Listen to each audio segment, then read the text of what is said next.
So this office is the room that I spend by far the most time in.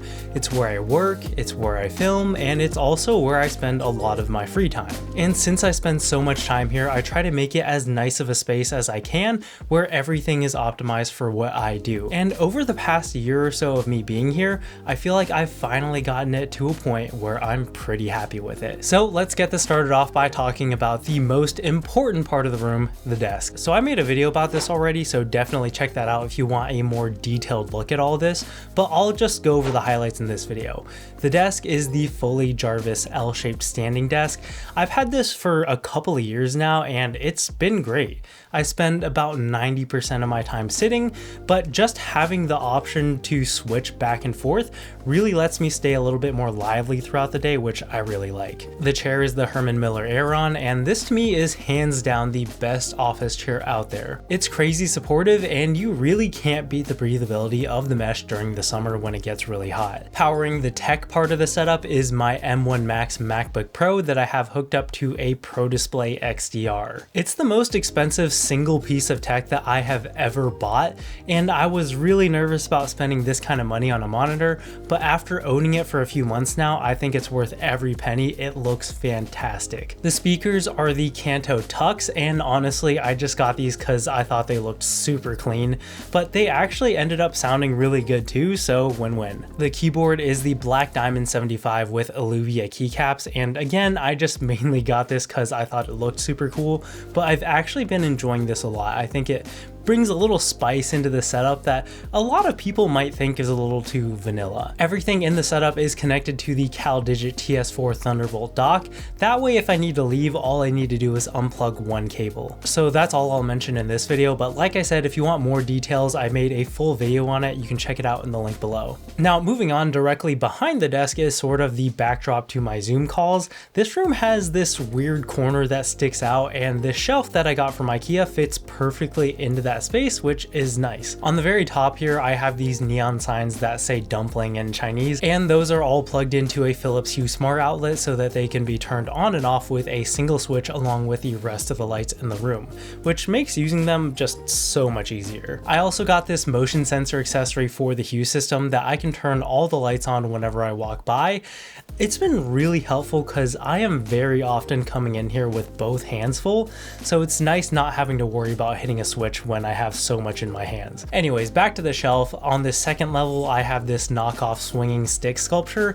Anyone who's seen Iron Man probably knows about these, but they are seriously mesmerizing. Like if I ever need a break from looking at the screen for a while, I will legit just sometimes like turn around and stare at it for a few minutes. Next to it, I've got the Devialet Mania. This is a portable Bluetooth AirPlay speaker that I made a video on a few years ago.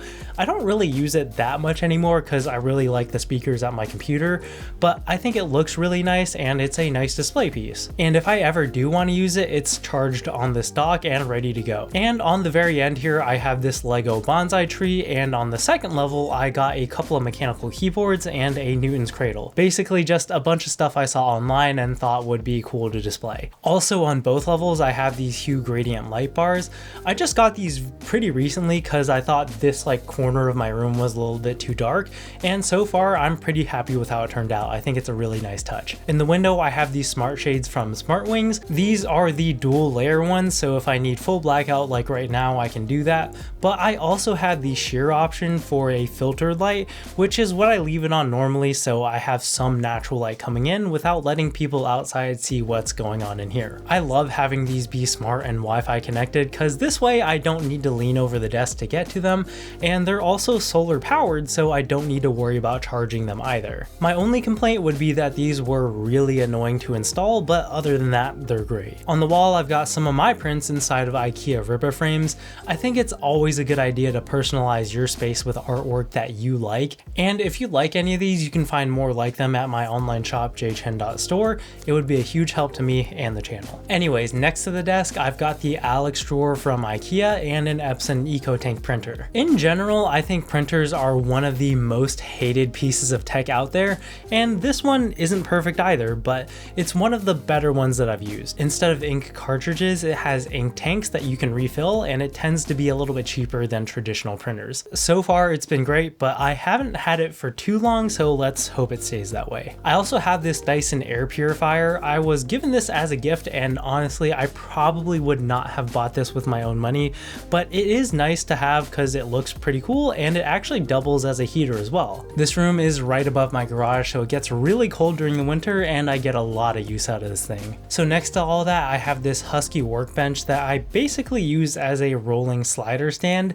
The slider is the Xevo PT4, so if you like any of the buttery smooth shots in my videos, this is how I get them. And I used to keep this on a tripod, which worked mostly fine, but then the issue was that once the carriage got to one side, the whole thing would kind of like shift because all the weight was on one side. So now I got this workbench that has wheels so I can roll it to where I need to, and it's even height adjustable so I can get different angles. It actually came with a hand crank to raise and lower it, but I realized it's just a hex bit in there so I can actually use my power drill, and that's just what I do now. Peak laziness, I know, but you know what they say, work smarter, not harder. Now moving on to the first thing that you'll be greeted with when you come in here, I have this mini drink fridge. I basically just have a bunch of seltzers and sugar-free drinks in here because I want to save on the calories, but honestly it's probably not the best place to put it because it does make a lot of noise and I have to unplug it every time I want to film. I don't have anywhere else to put it in my house though, so for now this is where it lives. On top of it, I have my Eero mesh router. This room is pretty much as far as you can possibly get from my main router, so this access point lets me have a much better, more reliable connection in this room. I also have this Anker charging station right by it that I've been getting a lot of use out of because it has this built-in retractable USB-C cable that makes charging really convenient without any of the cable clutter. On the other side of the room here, I've got the Besta cabinets from IKEA, and honestly I'm kind of torn on these because I do like how much storage I get out of these and how minimal and clean it looks, but on the other hand it just feels a little too blank and it kind of ends up feeling like a bare wall that I can't really do anything with. I genuinely would like to hear what you guys think because I'm like 50-50 on these. And the other thing that really annoys me is that since this room is carpet, it's impossible to get these panels to line up. They're all pretty close, but off enough to bother me. And I know I can just screw them together, but I want to avoid putting holes in these just in case I ever want to split them up or rearrange them somehow. Inside though is mostly just boring storage for all my stuff, so I won't show you all of these, but I'm really excited about this one compartment. Because if you're into cameras and filming and stuff, you'll quickly realize that literally everything uses a different battery, so you end up with about 1,000 different batteries and chargers. And while that still is kind of a problem, I've set this little charging station in here that can keep everything I need charged. To keep the floors clean, I have the Roomba J7 Plus. Not the latest, most advanced robot out there, but it gets the job done and it's nice not have to worry about manually vacuuming. This corner is also where I keep my light stand. This thing is the bane of my existence because it takes up so much space and it's so ugly and I just don't know what to do with it.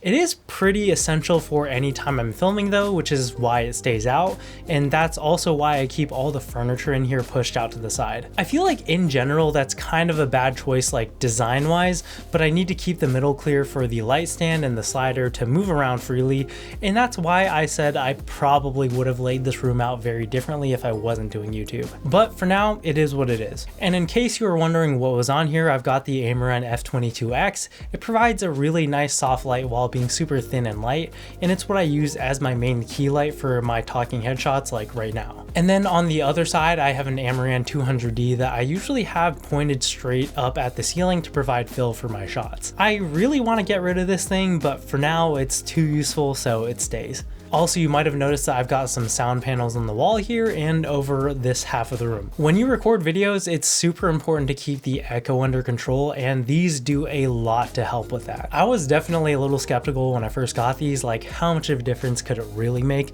but they really do make a noticeable difference. Like when you first come into this room from the hallway, there's like an immediate deadening effect, and I feel like even if I wasn't doing videos, this would be a good investment because it makes the room so much more quiet. I also got the these wood slat panels that are behind me, and those are technically sound deadening, but I don't think they do quite as much as those dedicated sound panels. Lastly though, we've got my closet of shame.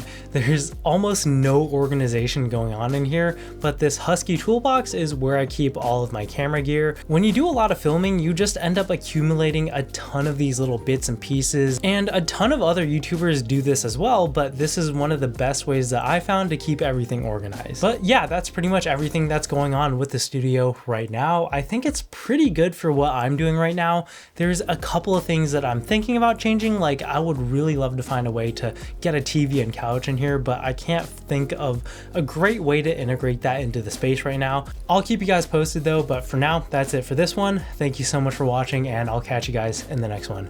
Peace.